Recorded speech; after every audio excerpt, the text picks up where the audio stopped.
Hello friends, welcome 10K facts Telugu. ఈ వీడియోలో BTS వారి అప్డేట్స్ గురించి చెప్పబోతున్నాను. అప్డేట్స్ లైక్ JK చేత బలవంతంగా కుక్ చేపించిన వి, షూగా మిలిటరీ ఎన్లిస్ట్మెంట్, RM గురించి తప్పుగా పాడిన ఒక ర్యాపర్. ఐ హోప్ మీకు ఈ వీడియో నచ్చుతుందని అనుకుంటున్నాను. Now let's get in to the video.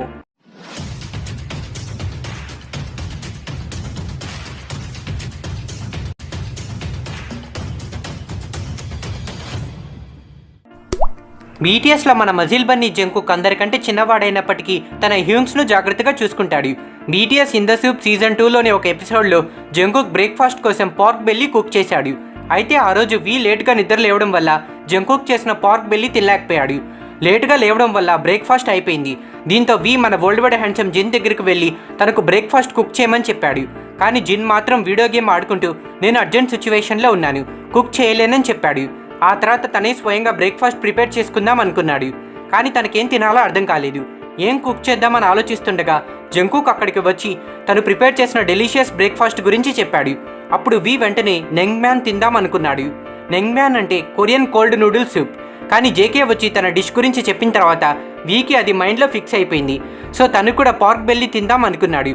డైరెక్ట్గా JK దగ్గరికి వెళ్ళి తన కోసం కొంచెం పార్క్ బెల్లీ కుక్ చేయమని అడిగాడు. ముందు JK నో అని చెప్పి నువ్వు ఓన్గా పార్క్ బెల్లీ కుక్ చేసుకోలేవా అని అడిగాడు. వి తను కుక్ చేసుకోలేనని చెప్పి కొన్ని క్యూట్ అగియోస్తో JKని మెల్ట్ చేసి చివరికి ఒప్పించాడు. JK పార్క్ బెల్లీ కుక్ చేసే ముందు కోల్డ్ నూడిల్స్ ఎలా ప్రిపేర్ చేయాలో వీకి చెప్పాడు. అంతా అయిపోయిన తర్వాత వి తన మక్నీకి థ్యాంక్ యూ హగ్ ఇచ్చాడు.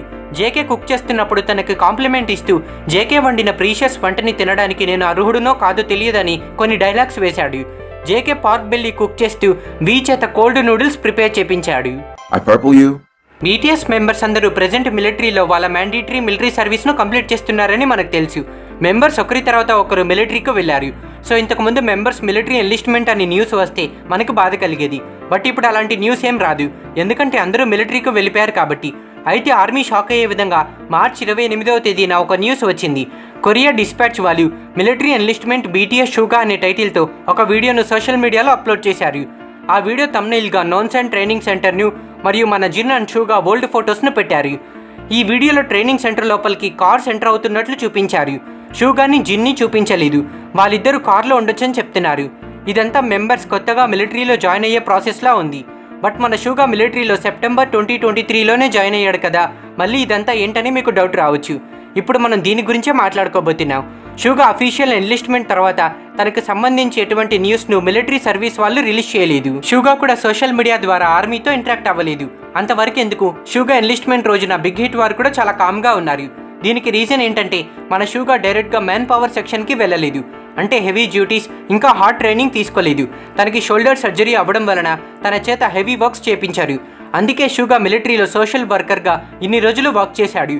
బిగ్ హిట్ వారు కొరియన్ న్యూస్ అవుట్లెట్ అయిన ఓసెన్తో చెప్పిన కొన్ని రిపోర్ట్స్ ప్రకారం షూగా ప్రెజెంట్ మిలిటరీ బేస్లోకి ఎంటర్ అవ్వడానికి కారణం తన 3 వీక్స్ బేసిక్ మిలిటరీ ట్రైనింగ్ ప్రోగ్రామ్ను కంప్లీట్ చేయడం కోసం అంట. మన షూగా ఇప్పటి వరకు సోషల్ వర్కర్గా వర్క్ చేశాడు.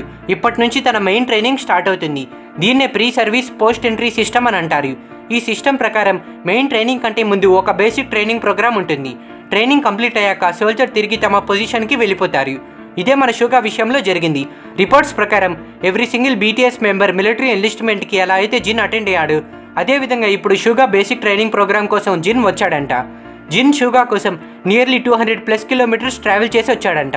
జిన్ ట్రావెల్ చేసిన డిస్టెన్స్ టోటల్ సౌత్ కొరియా కంట్రీలో 1/3 పార్ట్ ఉంటుందంట.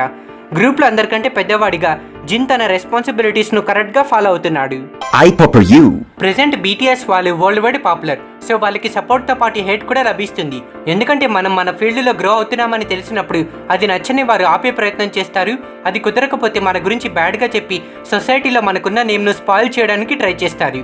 బట్ ఎవరేంటన్నది ఫ్యాన్స్కు బాగా తెలుసు. అయితే 2014లో ఐకాన్ గ్రూప్ మెంబర్ అయిన బాబీ షో మీద మనీ అనే షోలో ర్యాప్ సాంగ్ను పాడాడు. ఈ ర్యాప్లోని లిరిక్స్ మన BTS వారి గురించి RM గురించి తప్పుగా చెప్తున్నట్టున్నాయని ఫ్యాన్స్ నోటీస్ చేశారు. బాబీ ఓన్లీ మన RM గురించే కాదు, ఇంకా చాలామంది ఐడల్ ర్యాపర్స్ గురించి తప్పుగా పాడాడు. తన ర్యాప్లో బంగ్తన్, సంగ్ నమ్జా అనే వర్డ్స్ను యూజ్ చేశాడు. సంగ్ నమ్జా అంటే మన BTS వారి boy in love song Korean title. Bounce song పెర్ఫార్మెన్స్లో బాబీ ఐడల్ ర్యాపర్స్ గురించి తప్పుగా పాడాడు. ర్యాపర్ అనే టైటిల్ ఉన్న మెస్ ఐడల్ ర్యాపర్స్ని తనే రిమూవ్ చేస్తానని చెప్పాడు. ముఖ్యంగా కమ్ హియర్ సాంగ్లోని కొన్ని లిరిక్స్ మన RMని టార్గెట్ చేసి రాశాడు. ఈ లిరిక్స్లో ఆర్ఎంని తన నేమ్ ఆరిజిన్ని ఇన్సల్ట్ చేశాడు. ఆర్ఎం తనకి తానే ర్యాపర్ టైటిల్ ఇచ్చుకున్నాడని, బట్ తనకి మాత్రం పబ్లిక్ ర్యాపర్ అనే టైటిల్ని ఇచ్చారని చెప్పాడు. ఒకవేళ స్కిల్స్ కానీ లుక్స్ అయితే తను చూడ్డానికి వోన్ బిన్లా ఉంటాడని, బుల్లెట్ ప్రూఫ్ మిర్రర్ ముందు హ్యాండ్సమ్గా కనిపిస్తానని చెప్పాడు. Won Bin South Korean most famous and handsome యాక్టర్స్లో ఒకరు. తన స్కిల్ అంత హైగా ఉంటుందని ఇండైరెక్ట్గా చెప్పాడు. బీటీఎస్ వారిని బుల్లెట్ ప్రూఫ్ మిర్రర్ అని అన్నాడు. దీన్ని ఆర్ఎం సీరియస్గా తీసుకోలేదు, ఒక హెల్దీ బ్యాటిల్ అని వదిలేశాడు. అయితే దీని గురించి బాబీ రీసెంట్గా మనీ కార్డ్ అనే షోలో మాట్లాడాడు. ఈ షో హోస్ట్ బాబీను మీరు ఆర్ఎం గురించి ఎందుకు తప్పుగా చెప్పారని అడిగారు. దానికి బాబీ చాలామంది నన్ను ఎక్సో మెంబర్స్ని ఎందుకు చూస్ చేసుకోలేదని అడిగారు. ఒకవేళ నేను ఎక్సో గురించి రాసి ఉంటే నన్ను ఎవరైనా చంపేస్తారన్న భయంతో వాళ్ళని చూస్ చేసుకోలేదు. 2014లో EXO top selling boy group, కానీ బీటీఎస్ వారికి అప్పుడే స్లో రికగ్నైజేషన్ వచ్చింది. హిప్హాప్లో ఇలా వేరే ఐడల్స్ గురించి పాడడం ఒక గేమ్లా ట్రీట్ చేస్తారు, కానీ కేపాప్ ఫ్యాన్స్ అది తప్పుగా భావిస్తారు. నేను ఆ స్టైల్ను కొరియన్ ఆడియన్స్కు పరిచయం చేద్దాం అనుకున్నాను, కానీ అది వేరే విధంగా ముగిసింది. So guys, hip hop కల్చర్ను K-pop ఆడియన్స్కు introduce చేద్దామని బాబీ ట్రై చేశారు, కానీ అది ఫ్యాన్స్కు నచ్చలేదు. కల్చర్ ఏదైనా వేరే వాళ్ళని మోటివేట్ చేసేలా ఉండాలి, అలా కాకుండా తక్కువ చేసేలా ఉంటే ఆ కల్చర్ పాపులర్ అవ్వదు. ఇక్కడ కూడా అలానే జరిగింది. ఇన్ని స్ట్రగుల్స్ను మన బ్యాంగ్టన్ బాయ్స్ వాళ్ళ డెబ్యూ డేస్లో ఫేస్ చేశారు. అన్నింటినీ ధైర్యంగా ఫేస్ చేశారు కాబట్టి ఇప్పుడు గ్లోబల్ సక్సెస్ను పొందారు. బీటీఎస్లో మన మక్నీ లైన్ ఫన్ అండ్ ఎనర్జెటిక్గా ఉంటే హ్యూంగ్ లైన్ డామినేటింగ్గా ఉంటారు. 2021 డిసెంబర్లో బీటీఎస్ వారికి వెకేషన్ బ్రేక్ దొరికింది. ఆ టైంలో మెంబర్స్ వారి ఇండివిజువల్ వెకేషన్స్ను ఎంజాయ్ చేయడానికి వెళ్ళారు. మన లీడర్ ఆర్ఎంకు ట్రావెలింగ్ అంటే ఇష్టం కాబట్టి దొరికిన ఛాన్స్ను యూజ్ చేసుకొని ఆర్ఎం యూఎస్ఏ అంతా ట్రావెల్ చేస్తూ వేరియస్ మ్యూజియంస్ను విజిట్ చేశాడు. మిగతా మెంబర్స్ కూడా డిఫరెంట్ ప్లేసెస్కు వెళ్ళి వారి వెకేషన్స్ని ఎంజాయ్ చేశారు. బట్ మన వరల్డ్ వైడ్ హ్యాండ్సమ్ జిన్ మాత్రం ఆ టైంకి సౌత్ కొరియాలో క్వారంటైన్లో ఉండాల్సి వచ్చింది. ఈ క్వారంటైన్ టైంలో జిన్కి చాలా బోర్ కొట్టింది. ఆ టైంలో జిన్ వేరియస్ ఫుడ్ ఐటమ్స్ను కుక్ చేసి వాటి యొక్క పిక్స్ను ఇన్స్టాగ్రామ్లో పోస్ట్ చేశాడు. జిన్కు క్వారంటైన్లో ఫుడ్ తినడం అండ్ నిద్రపోవడం ఒక రొటీన్గా మారిపోయింది. ఎంతో బోర్ అయిన జిన్ వీవర్స్ ద్వారా ఐఆమ్ రియల్లీ బోర్డ్ అని తన ఫీలింగ్స్ను ఆర్మీకి తెలియజేశాడు. ఇంకా వీవర్స్లో ఇదెలా ఒక వెకేషన్ అవుతుందని మెసేజ్ పెట్టాడు. జిన్ ఫ్రస్ట్రేషన్ను ఫ్యాన్స్ అందరూ అర్థం చేసుకున్నారు. ఫ్యాన్స్ అందరూ జిన్ బోర్డమ్ నుండి బయటపడాలని మెసేజ్ చేస్తుంటే మన బేబీ టైగర్ వి జిన్ పోస్ట్కు రిప్లైగా హ్యూంగ్ కంపెనీ వారిని వెకేషన్ ఇంకొక 10 days ఎక్స్టెండ్ చేయమని అడగవా, నువ్వు తలుచుకుంటే చేయగలవని మెసేజ్ చేశాడు. ముందే జిన్ వెకేషన్ టైంలో క్వారంటైన్లో ఉన్నాడని ఫ్రస్ట్రేషన్లో ఉంటే వి ఇంకా ఎంజాయ్ చేయాలని జిన్ను ఎక్స్టెన్షన్ అడుగుతున్నాడు. జిన్నే ఎందుకు అడిగాడంటే బిగ్ హిట్ ఎంటర్టైన్మెంట్లో ఎవరైనా కంపెనీ వారి పాలసీస్ అండ్ రూల్స్కి కొంచెం కూడా భయపడారంటే అది మన జిన్నే. కంపెనీ వారి రూల్స్ను బ్రేక్ చేయడంలో జిన్ నెంబర్ 1 పొజిషన్లో ఉంటాడు.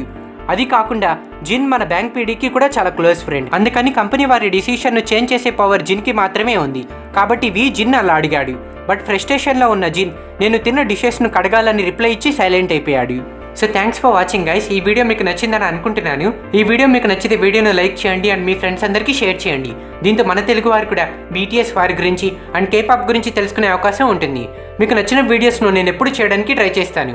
సో మీ వాల్యుబుల్ సజెషన్స్ అండ్ డౌట్స్ను మర్చిపోకుండా కింద కామెంట్ సెక్షన్లో తెలియచేయండి. మీరు చేసే ఎవ్రీ సింగిల్ కామెంట్ కూడా మాకెంతో వాల్యుబుల్. ఇంకొక ఇంట్రెస్టింగ్ వీడియోతో మళ్ళీ కలుద్దాం.